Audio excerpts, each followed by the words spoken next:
क्वायर टिमलाई नै हामी धेरै धेरै ताली बजाएर धन्यवाद दिनेछौँ। उहाँले एकदम अद्भुत तरिकाले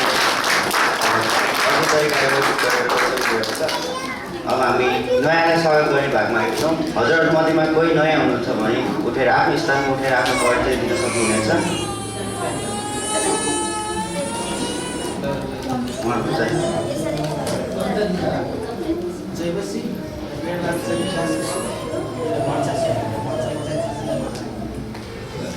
हाम्रो माझमा दुईजना नयाँ व्यक्ति हुनुहुँदो रहेछ है। उहाँलाई हामी ताली बजाएर स्वागत गर्नेछौँ। साथै उहाँहरूको लागि चाहिँ यो मण्डलीको ढोका सधैँभरको लागि खुला हुनेछ है। उहाँहरू आउन सक्नुहुनेछ। अनि त्यसपछि हामी सूचनाको भागमा आएका छौँ। अब हामी सूचनाको भागमा सूचना चाहिँ के छ भने मङ्गलबार, बुधबार र शुक्रबार यहाँ बाइबल क्लास भएको हुँदैछ होइन। अब हजुरहरू आउन सक्नुहुनेछ। हजुरहरूलाई कसैलाई इच्छा लाग्छ आउन सक्नुहुन्छ। इच्छा लाग्छ भन्दा पनि हजुरहरू सबैजना आउन सक्नुहुन्छ है। हजुरहरू बाइबल कलेज गएर हजुर बाइबल कलेजमा धेरै बुझ्न सक्नुहुनेछ। हजुरहरू आउनु म आग्रह गर्छु। अब हामी इन्ट्रोको भागमा आएका छौँ। इन्ट्रो बोल्नको लागि चाहिँ हाम्रो विक्रम सरलाई म यहाँ बोलाउँछु होइन। उहाँलाई ताली बजाएर हामी स्वागत गर्नेछौँ।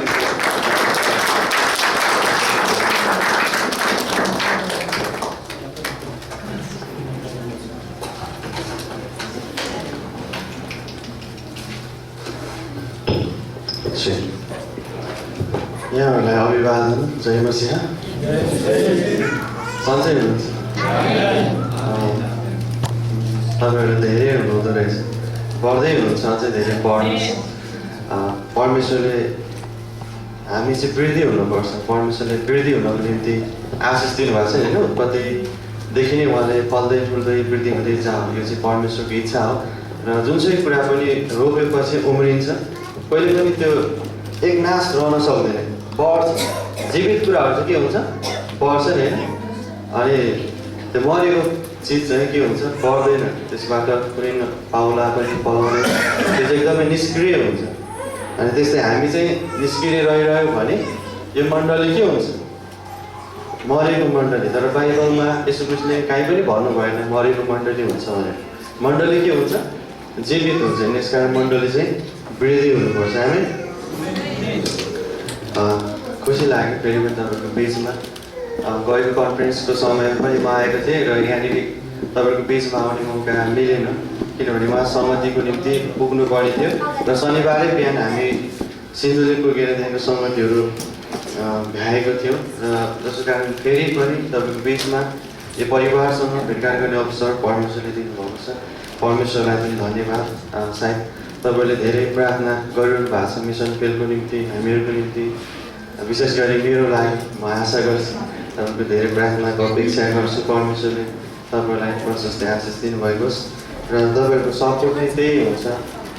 परमेश्वरसँग तपाईँहरूले प्रार्थना गरेर परमेश्वरको कामको निम्ति सहायता गर्न सक्नुहुन्छ। परमेश्वरले तपाईँलाई इनाम दिनुहुन्छ। हामी केही उत्साहको वचनहरू सुन्न तयार हुनुहुन्छ? परमेश्वरले चाहिँ हाम्रो कान छेडिदिनु भएको छ। पुरानो कर्मचारीले हेर्नु भने कान छेडेपछि चाहिँ के हुन्छ, त्यो नोकरले चाहिँ मालिकको जहिले आवाज सुन्नुपर्छ। अनि कान छेडिदिएपछि त्यो नोकरले चाहिँ आजीवनभरि नै मालिकको सेवा गरेर मालिकको आवाज सुनेर बस्नुपर्ने हुन्छ। अनि परमेश्वरले पनि हाम्रो आफ्नै कानलाई छेडिदिनु भएको छ ताकि जहिले हामी परमेश्वरको आवाज सुन्न सकौँ भनेर। हामी र बन्द नगर्नुहोस् परमेश्वरले खोलिदिनु भएको कामलाई। परमेश्वरले कान खोलिदिनुहुन्छ भने तपाईँले बन्द गर्नुभयो भने के हुन्छ, परमेश्वरले चाहिँ बन्द भएको कानलाई खोल्ने, तपाईँले चाहिँ खोलेको कानलाई बन्द गर्नुभयो। त्यो परमेश्वरको इच्छा अनुसार हुँदैन। र परमेश्वरको इच्छा अनुसार नहुनु नै के हो, मूर्ति पूजा हो, पाप हो, परमेश्वरको विरुद्धको कुराहरू हो। अनि कतिपय समयमा हामी संसारमा छौँ, संसारमा यस्तै कुराहरूमा अल्झिराखेका हुन्छौँ। संसारलाई प्रेम गर्छौँ, संसारलाई प्रेम नगर भन्छ। एक किसिमले हामी आत्मिक रूपमा मूर्ति पूजा गरिराखेका हुन्छौँ। मेरो आवाजमा सुन्दै हुनुहुन्छ नि? र सिन्धुलीको मण्डलीबाट तपाईँहरूलाई अभिवादन छ। उतापट्टि पास्टर नमराज हुनुहुन्छ, अलिक पर म बजारमा छु। र हाम्रो बजारमा पनि लगभग 10-12 जना 7-8 जना भएर अहिले नयाँ विश्वासीहरू पनि आउँदै हुनुहुन्छ। र प्रार्थना गरिदिनुहोस्, किनभने रोपेपछि पक्कै पनि फल्छ। हामी किनभने त्यहाँनिर समय आर्थिक कुराहरू सम्पूर्ण कुराहरू लगानी भएको छ। अनि यस कारण परमेश्वरले त्यहाँनिर उहाँले आफ्नो काम गर्दै हुनुहुन्छ। अवश्य पनि हामी परमेश्वरको अद्भुत कार्यलाई देख्नेछौँ र अन्य कुराहरू नभनिकन परमेश्वरलाई धन्यवाद दिनु पाउँदा साथै मेरो आत्मिक पिता हुनुहुन्छ आदरणीय पास्टर हरि सरलाई धेरै धन्यवाद दिन्छु र उहाँको इन्सपाइरेसनद्वारा नै म यहाँनिर छु। होइन परमेश्वरले पनि चुन्नु भयो। परमेश्वरको एउटा उच्च बोलावट होइन हाई कलिङ परमेश्वरको उच्च बोलावट सबै तपाईँ प्रत्येकसँग बोलावट छ। प्रत्येक तपाईँ मिसनको निम्ति परमेश्वरले तपाईँलाई राख्नुभएको छ र हामी मैले त्यही समय पनि अगाडि भनेको थिएँ हामी कुनै पनि तरिकाले मिसनमा छौँ। हामी मिसनरी मात्रै छैनौँ, तपाईँहरू पनि हामीसँगै मिसनमा सहभागी हुनुहुन्छ। कारण प्रत्येकलाई हामीलाई परमेश्वरले उहाँको मिसनको निम्ति उहाँको राज्य वृद्धि विस्तारको निम्ति बोलाउनु भएको छ र हामीले गएको समय कन्फरेन्समा पनि मेसेज सुनेका थियौँ कि हामी चाहिँ के हौँ ख्रिस्टका शरीरको अङ्गहरू हौँ भनेपछि शिर जान्छ भने शरीर सम्पूर्ण अङ्ग पनि कहाँ जान्छ सँगसँगै जान्छ जान्छ होइन परमेश्वरले मिसनको निम्ति बोलाउनुहुन्छ भने हामी चाहिँ मिसनदेखि बाहिर हुँदैनौँ। हामी पनि कहाँ हुन्छौँ मिसनभित्रै हुन्छौँ किनभने एउटै शरीर भनेको चाहिँ के हो त्यही भएर हो। ख्रिस्ट कहाँ हुनुहुन्छ अहिले पिताको दाहिने हातमा। हामी पनि कहाँ छौँ कारण हामी को भित्र छौँ ख्रिस्टभित्र छौँ जसै कारण हामी पिताको दाहिने हातमा छौँ र अहिले ख्रिस्ट हामीभित्र पनि हुनुहुन्छ र उहाँ हामीसित पनि हुनुहुन्छ। किन यस्तो हुन सक्यो उहाँ सर्वशक्तिमान सर्वज्ञानी सर्वव्यापी हुनुभएको कारण उहाँको उपस्थिति सबै ठाउँमा बराबर हुन सक्छ। यसो क्रिस्ट स्वर्ग छोडेर पृथ्वीमा आउनुभयो यसको मतलब उहाँले स्वर्गको सम्पूर्ण वैभवलाई बेवास्ता गर्नुभयो भन्ने होइन। उहाँको अस्तित्व र उहाँ त्यहाँ पनि उहाँ अधीनतामा मतलब भन्नु खोजेको अस्तित्वमा हुनुहुन्थ्यो। उहाँ नियन्त्रणमा हुनुहुन्थ्यो। उहाँले गुमाउनु भएको थिएन स्वर्गीय सिंहासनलाई पनि। सँगै उहाँको उपस्थिति मानव रूप धारण गरेर यस पृथ्वीमा पनि उहाँ आउनुभयो। तपाईँले मेरो निम्ति क्रुसमा मर्नुभयो गाडिनु भयो कारण उहाँ सर्वशक्तिमान हुनुहुन्छ। उहाँले सबै कुरा गर्न सक्नुहुन्छ। अनि विशेष गरी अगापे प्रेमको विषयमा तपाईँहरूको बिचमा कुरा गर्न लागेको हामी पहिले उनीहरूको पुस्तक 2देखि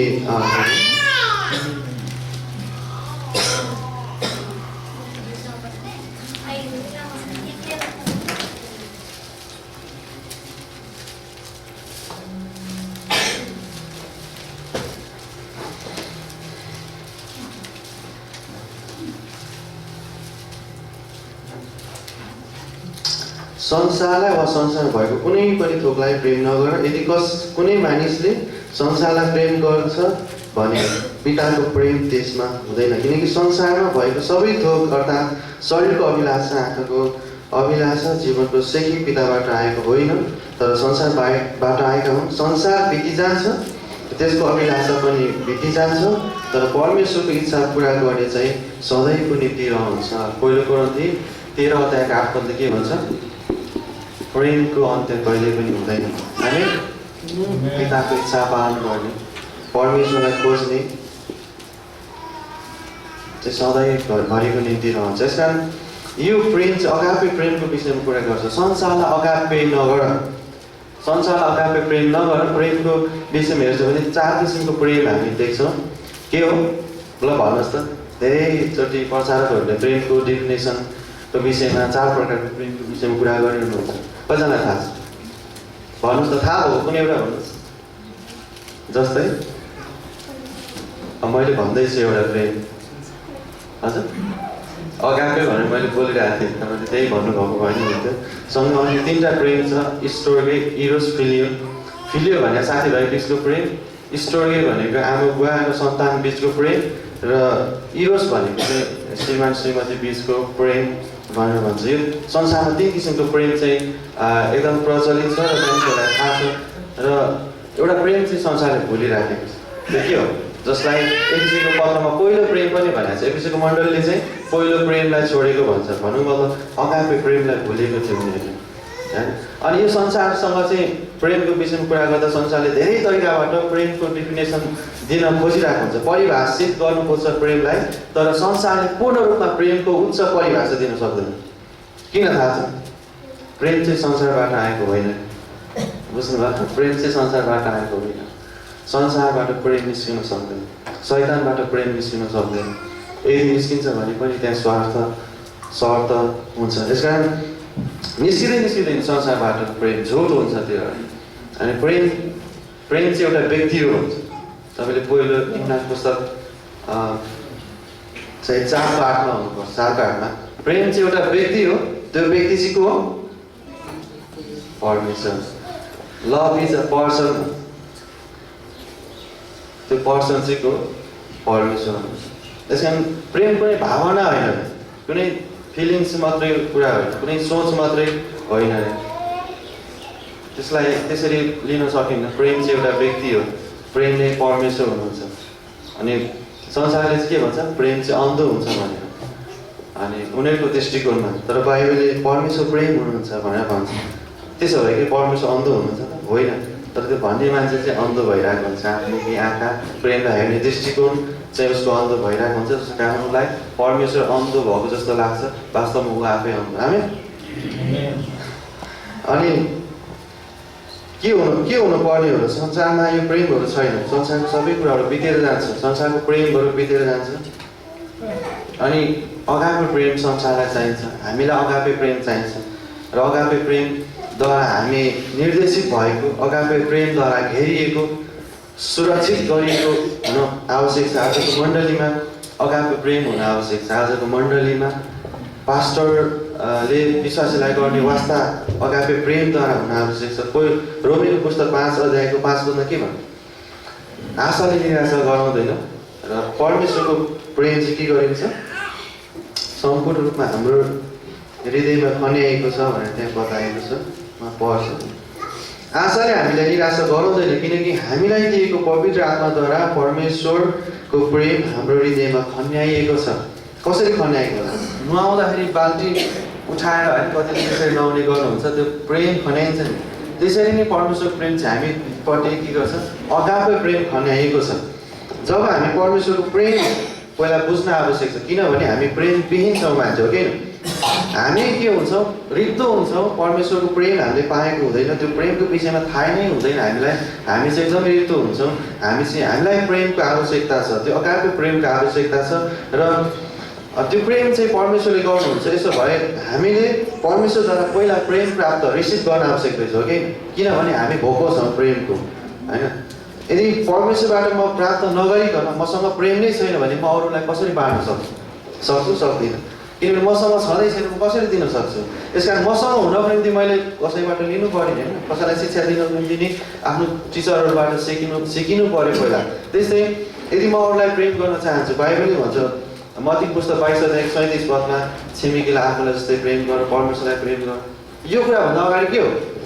पहिला तिमी आफै, म आफै, हामी आफै परमेश्वरबाट प्रेम प्राप्त गर्नुपर्छ। परमेश्वरको प्रेमलाई बुझ्नु पर्यो, परमेश्वर प्रेमलाई रिसिभ गरेर जब यो प्रेम अगापे प्रेम यसरी पवित्र आत्माद्वारा परमेश्वर हाम्रो हृदयमा जब खन्याउनुहुन्छ नि, त्यसपछि के हुन्छ?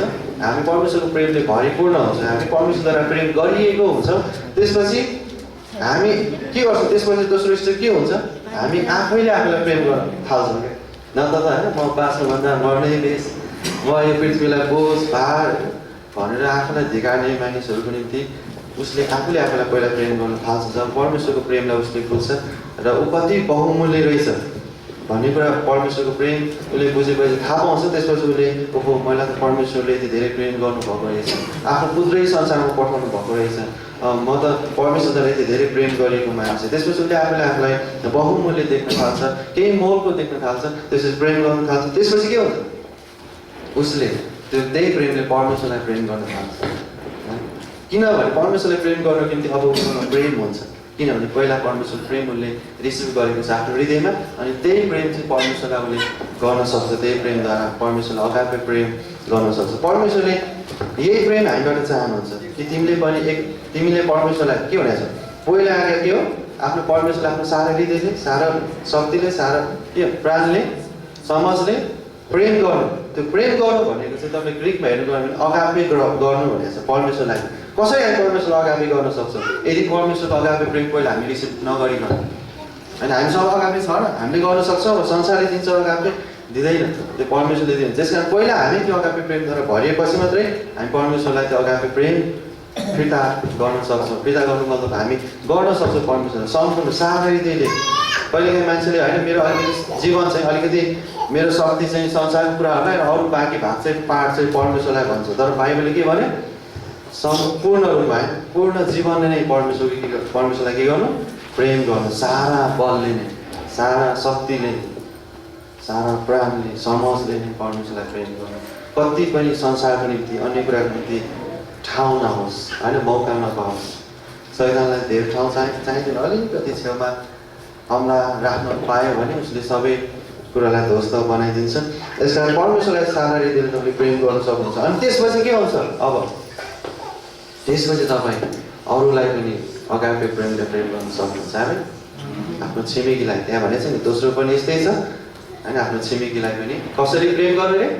जसरी पहिला तिमी परमेश्वरको प्रेम प्राप्त गर्दा आफैले आफूलाई फेरि प्रेम गर्न थाल्छौ, परमेश्वरको दृष्टिकोणले तिमी आफूले आफूलाई हेर्न थाल्छौ, अब त्यही दृष्टिकोणले तिमीले अरूलाई प्रेम गर्न सक्छौ। त्यही दृष्टिकोणले अरूलाई हेर, त्यही अगापे नै तिमीले आफ्नो छिमेकीलाई गर्न सक्छौ। त्यही भएर त भनेको आफ्नो छिमेकीलाई आफैलाई जस्तै प्रेम गर, आफैलाई जस्तै अगापे गर भनेको। यसकारण बाइबलमा अगापे प्रेमको विषयमा कुरा गर्छ। यो शर्त बाइबलमा अगापे प्रेमलाई चाहिँ शर्त रहितको प्रेम भन्छ क्या। परमेश्वरले तिमीले मलाई विश्वास गर, तिमीले मलाई प्रेम गर, अनि म तिमीलाई प्रेम गर्छु मलाई भन्नुभएको छ। अनि सबै प्रेममा त्यस्तो हुन्छ। आमा बुवाले आफ्नो सन्तानलाई किन माया गर्छ? कारण मेरो सन्तान होइन। श्रीमान श्रीमतीले किन माया गर्छ?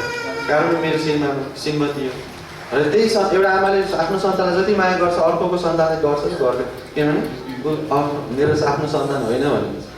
अनि साथीभाइ बिचको प्रेम त्यो आफ्नो ठाउँमा सीमित हुन्छ। तर शर्त रहितको प्रेम, जसलाई अनकन्डिसनल लभ भनेर भन्छ, कुनै शर्त स्वार्थ छैन। यसो क्रिस्टलाई क्रुसमा केले अड्काएको थियो थाहा छ? हजुर, किलाले अड्काएको थियो हो। कतिजना सहमत हुन्छ किलाले अड्काएको? वास्तवमा शारीरिक दृष्टिकोणले हेर्दा त्यस्तो लाग्छ किलाले यसो क्रिस्ट अड्किरहेको छ क्रुसमा होइन। तर वास्तवमा केले अड्केको? परमेश्वरको अगापे प्रेम तपाईँ र मेरो प्रेमको खातिर म क्रुसमा अडिनु भएको थियो। कारण परमेश्वरले तपाईँलाई अगापे गर्न चाहनुहुन्छ। प्रेमले अड्काएको थियो यसो क्रिस्टलाई क्रुसमा। यदि परमेश्वरले तपाईँले मलाई प्रेम नगर्नु भएको भए यसो क्रुसमा जानु पर्दैन थियो, जरुरत थिएन, क्रुसमा मर्नु जरुरत थिएन। क्रुसमा कसले लग्यो? तपाईँ र मेरो प्रेमको खातिर यसो क्रुसमा टाँग्न तयार हुनुभयो। यसो क्रिस्ट चिच्याउनु भयो त्यहाँ चाहिँ, ताकि तपाईँ र म संसारको चिच्याहरू होइन, संसारको रुवाईहरूबाट स्वतन्त्र हुन सकौँ भने। परमेश्वर तपाईँ र मेरो खुसी आनन्द नै परमेश्वरको निम्ति के बन्यो? सम्पूर्ण होइन, उहाँको उद्देश्य नै त्यो बन्यो। तपाईँले मलाई खुसी दिन होइन, जीवन दिनको निम्ति उहाँले आफूलाई रित्याउनु भयो, आफूलाई क्रुसमा अर्पण गर्नुभयो। यो जस्तो प्रेम तपाईँले पाउनुहुन्न संसारमा। कसैले पनि यो जस्तो प्रेम गर्न सक्दैन। त्यही तलतिर हामी हेर्न सक्छौँ, किनकि हामी दुर्बल हुँदा नै क्रिस्ट अधर्मीको निम्ति ठिक समय मर्नुभयो। धर्मी मानिसको निम्ति मर्न तयार हुने कोही बिरलै पाइएन। कसैले भन्छ म तिम्रो निम्ति ज्यानै दिन्छ, पऱ्यो भने भन होइन भन्ने चलन छ नि, मित्रको निम्ति म हाजिर छु भन्। तर वास्तवमै पऱ्यो भने के हुन्छ? यसो क्रिस्टको चेलाहरूले पत्रुसले के भन्छ? होइन यसो तपाईँलाई कसैले पनि केही गर्दैन। यदि कसैले तपाईँलाई मार्नु खोज्यो भने त्यो ठाउँमा होइन म मरिदिन्छु भन्ने पत्रुसले यसो क्रुसमा जब पक्रेर लग्दाखेरि कहाँ लाग्यो ती पत्रुस? हेर्नुहोस् त, त्यहाँ त्यो समयमा त त्यस्तो हुन्छ। अब हामीले बोलेको वचन कहिले त्यो साँचो हुन सक्ला? हामी कसैको निम्ति ज्यान दिन सक्दैन। वास्तवमै त्यो पनि केही स्वार्थको निम्ति नै भनेको हुन्छ कि। त्यसै भन्यो भने उसले हेल्प गरे हुनुपर्छ होइन, केही स्वार्थ राम्रो गरे भने जसरी मनपर्छ अनि भनिदिँदाखेरि के फरक पर्छ? त्यसरी चाहिँ गरिएको हुन्छ। त्यस कारण यहाँ 8 पदलाई जोडाउन चाहन्छु। तर परमेश्वरले हाम्रो निम्ति उहाँको प्रेम यसैमा देखाउनुहुन्छ कि हामी पापी छँदै ख्रिस्ट हाम्रो निम्ति मर्नुभयो। परमेश्वरले तपाईँ मलाई त्यस्तो अगापे प्रेम गर्नुहुन्छ भन्ने कुराको एउटा चित्र, एउटा विचार, एउटा मानसिकता कसरी तपाईँ बुझ्न सक्नुहुन्छ? त्यसलाई कसरी जाने भन्दा त्यसको पिक्चर, यदि कसैलाई तपाईँले प्रेमको पिक्चर बनाउनुहोस् त, प्रेम गरेको पिक्चर बनाउनुहोस् भन्यो भने कस्तो पिक्चरहरू हुनसक्छ? सायद एउटा आमाले बच्चालाई चेपेको होइन, अथवा तपाईँले एउटा गरिब दुःखीलाई दिइराखेको होइन, अनि त्यस्तो एउटा सहयोग गरेको, अनि त्यस्तो खालको पिक्चर तपाईँले सायद बनाउनुहुन्छ होला। तर परमेश्वरले तपाईँ र मेरो निम्ति उहाँले जब प्रेमको पिक्चर बनाउनुहुन्छ त्यो पिक्चर कस्तो हुन्छ? त्यो पिक्चर याद गर्न सक्नुहुन्छ? यसो कृष्ण कृष्ण झुन्याए बुझ्नु हो? परमेश्वरको प्रेमको पिक्चर थियो। प्रेम चाहिँ एउटा पिक्चर हो भन्छ। त्यो पिक्चर चाहिँ यसो क्रुसमा तपाईँ र मेरो निम्ति जब परमेश्वरले यदि प्रेमको ड्र होइन पिक्चर कोर्नुहुन्छ भने यसो क्रुसमा झुन्याएको।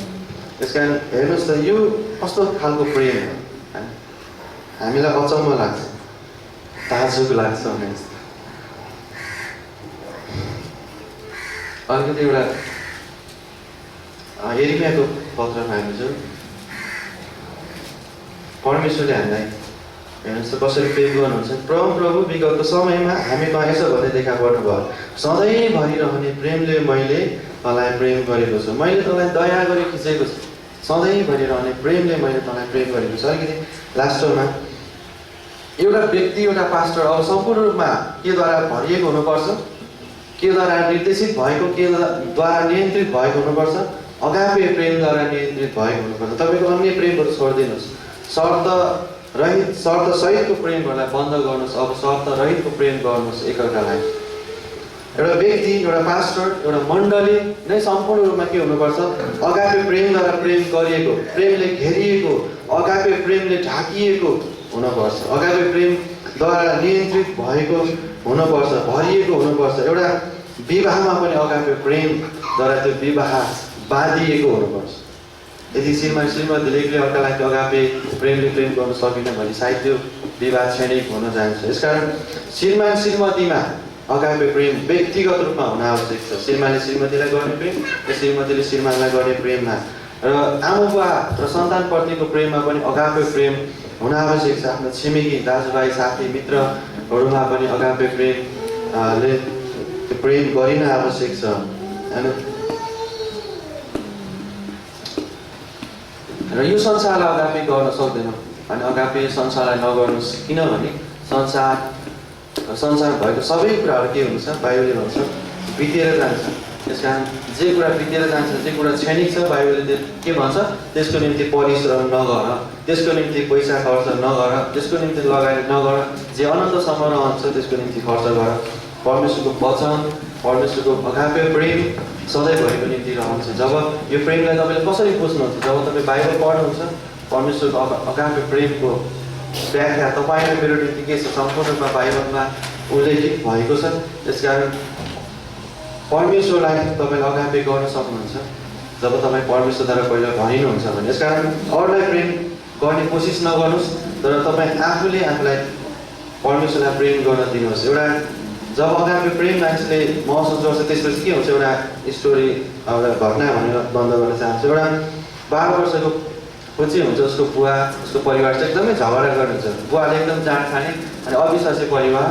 जब एक दिन त्यो छोरीलाई एकदम 12 वर्षको उमेरमा त्यो परिवारको त्यो कुरा देख्दा उसको मानसिकतामा एकदमै प्रभाव पर्छ, नकारात्मक प्रभाव पर्छ। अनि एक दिन जे गर्दा पनि कसैले सम्झाउँदा पनि बुवा मान्नुहुन्न, उल्टै ती सम्झाउने मानिसहरूलाई गाली गरेर कुटेर पठाउनुहुन्छ, घरमा जहिले झगडा रुवाबासी। त्यसपछि एक दिन छोरीले एउटा पास्टरलाई भेट्छ। त्यसपछि छोरीले पास्टरलाई भन्छ, पास्टरलाई हजुर मेरो घरमा आइदिनुहोस् र मेरो बुवालाई सम्झाइदिनुहोस् ताकि मेरो बुवाले तपाईँको कुरा सुन्नु भएको होस्। अनि त्यो बालिकाको रिक्वेस्टलाई पास्टरले स्वीकार गर्दै पास्टर त्यो बालिकाको घरमा पुग्छ। घरमा पुग्दाखेरि बुवा अलिक खाएर होइन त्यस्तै कराएर बसिरहेको। त्यसपछि छोरीले बुवालाई भन्छ, बुवा तपाईँले मैले पास्टरलाई बोलाएको छु, तपाईँले पास्टरको कुरा केही सुनिदिनुहोस्। त्यसपछि पास्टर बोल्न थाल्नुहुन्छ अनि पास्टरले भन्नुहुन्छ, आज म परमेश्वरको दासको रूपमा तपाईँको अगाडि परमेश्वरको वचनद्वारा तपाईँलाई उत्साह दिने र तपाईँसँग भेट यो हुने कुरा परमेश्वरलाई आजभन्दा हजारौँ वर्ष पहिला नै थाहा थियो, कारण परमेश्वर सर्वशक्तिमान हुनुहुन्छ। आज तपाईँको बिचमा म यहाँ हुन्छु भन्ने कुरा एक्सिडेन्टली भएको होइन, म हिजो मात्रै अचानक आउनु पऱ्यो सिन्धुलीबाट र भएको होइन, परमेश्वरलाई पहिल्यै थाहा थियो। परमेश्वरको इच्छा सर्वज्ञानता अनुसार सबै कुरा हुन्छ। र त्यसपछि त्यो पास्टरले त्यसो भन्नुभयो, आज म परमेश्वरको दासको रूपमा यहाँ हुन्छु भन्ने कुरा परमेश्वरलाई पहिल्यै थाहा थियो। र तपाईँलाई म जहाँ रक्सी छोड्नुहोस् भन्दिनँ, पास्टरले थाहा छ, बाइबललाई फलो गर्नुभयो। बाइबलले सुन्नुहोस्, व्यभिचार पक्रा परेको स्त्रीलाई पनि तिमीले किन व्यभिचार गर्यो भनेर दोस्याउनु भएन, तर के गर्नुभयो? दोष लाउनेहरूको मुखलाई बन्द गरिदिनु भयो। त्यसपछि के गर्नुभयो? अनुग्रह गर्नुभयो र अर्को मौका दिनुभयो, जाऊ र फेरि पाप नगर। हामी र अनुग्रहले जहिले पनि मौका दिने काम गर्छ र त्यसरी पास्टरले पनि त्यही गर्नुभयो। तपाईँले हेर चाहनुहुन्छ, हेर्नुहोस् तपाईँको घरको अवस्था, हेर्नुहोस् यो पालिकालाई कस्तो सोच, कस्तो नकारात्मक असर परेको छ, यस्तो गर्नुहुन्छ भनेर गल्ती गरेको व्यक्तिलाई गल्ती देखाइरहनु पर्दैन। अलरेडी उसलाई रियलाइज हुन्छ म गल्ती छु भने। उसलाई त्यसरी प्रेम चाहिन्छ, उसलाई रिकभर रिस्टोर हुने कुराहरू चाहिन्छ है, एउटा प्रेमको कुराहरू चाहिन्छ। एउटा हत्या गर्ने व्यक्ति हत्या गरेर जब जेलमा पुग्छ भने पनि उसलाई प्रेम चाहिन्छ, कारण प्रेम बिना मान्छे रहन सक्दैन। यसमा अगापे प्रेम नै चाहिन्छ। त्यस कारण त्यो पास्टरले त्यसो भन्नुभयो, म तपाईँलाई चाहन्छु छोडोस् भन्दिनँ, तर एउटै कुरा भन्छु, तपाईँको जीवन केवल परमेश्वरलाई प्रेम गर्न दिनुहोस्। अनि जब त्यो कुरा जब त्यो मान्छे जाँखाने मान्छे त्यो बुवाले सुन्नुहुन्छ, त्यसपछि त्यो बुवा बच्चा जस्तै रुनुहुन्छ, बच्चा जस्तै एकदमै चिच्याएर दिल खोलेर रुनुहुन्छ। त्यसपछि थाहा छ के भयो? जब हाम्रो जीवन परमेश्वरलाई प्रेम गर्न दिन्छौँ भने हाम्रो जीवनमा के परिवर्तन हुन सक्छ? अगापे प्रेमले हाम्रो जीवनमा के परिवर्तन ल्याउन सक्छ? अगापे प्रेमले हाम्रो जीवनलाई परिवर्तन गर्छ प्रेमभित्र। यसकारण परमेश्वरलाई प्रेम गर्न दिनुहोस्, पहिला कोसिस नगर्नुहोस्। तपाईँ जब परमेश्वरलाई प्रेम गर्न दिनु थाल्नुहुन्छ, त्यसपछि परमेश्वरको प्रेमबाट तपाईँ भरिनुहुन्छ, त्यसपछि अरूलाई प्रेम गर्न सक्नुहुन्छ। अनि त्यही हप्तामा त्यो पास्टर चर्च जानुभयो, चर्च जानु भनेपछि विश्वास गर्नुभयो, अनि विश्वास गर्नुभयो, पछि जाँड खानु पनि त्यही दिनदेखि उहाँले छोड्नुभयो। हेर्नुहोस् त, हामी जाँड छोड्नुभयो। त्यसपछि टोटली एक हप्तामा त्यो परिवार कसरी परिवर्तन भयो, त्यो बालिकाको कलिलो दिमागले त्यो परिवर्तनलाई देख्दाखेरि परमेश्वरलाई उनले धन्यवाद दिए। हामी हेर्नुहोस् त, आँखा अगाडि के परिवर्तन गर्न सक्नुहुन्छ जब तपाईँ परमेश्वरलाई अगापे प्रेम गर्न दिनुहुन्छ। त्यस कारण परमेश्वरलाई केवल प्रेम गर्न दिनुहोस्, तपाईँ कोसिस नगर्नुहोस्। पहिला परमेश्वरद्वारा प्रेमले भरिनुहोस्, त्यसपछि अटोमेटिक तपाईँबाट प्रेमको धारा निस्कनु। कोसिस गर्नु पर्दैन, तपाईँ थाक्नुहुन्न अरूलाई प्रेम गर्न। यदि आफू अरूलाई प्रेम गर्न कोसिस गर्नुभयो भने यसलाई एक दिन गर्दा हुँदैन, 2 दिन गर्दा राम्रो ठान्नु हुँदैन होइन। अनि अर्को दिनदेखि त होइन संसारबाट प्रेम निस्किन थाल्छ। त्यस कारण कोसिस गर्नुभयो भने त्यही नै हुन्छ, थाक्नुहुन्छ। परमेश्वरलाई कोसिस गर्न दिनुहोस्, परमेश्वरले तपाईँले मेरो जीवनबाट परिवर्तन ल्याउन सक्नुहुन्छ। हामी जय मसीह।